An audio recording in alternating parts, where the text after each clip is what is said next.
I think another really good category of item returns is electronics. Oh, absolutely. I think that's another category of items where like you try it, Mm, you're like, eh. yeah. And even if it works good, here's the funny thing about a return, in my opinion. Even if it works okay, Mm, it has to work good enough to justify the price you paid for it. mhm.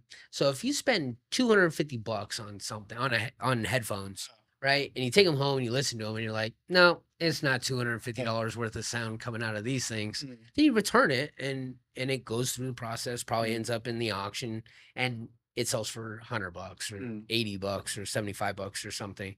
So I think, electronics have a pretty high return rate, but mainly because the cost a lot of times is high to where your expectations are higher, mhm. and you get kinda disappointed when you actually go to try it Yeah. out, If you spend that much money on something, you want it to be the best that it can, right? for sure.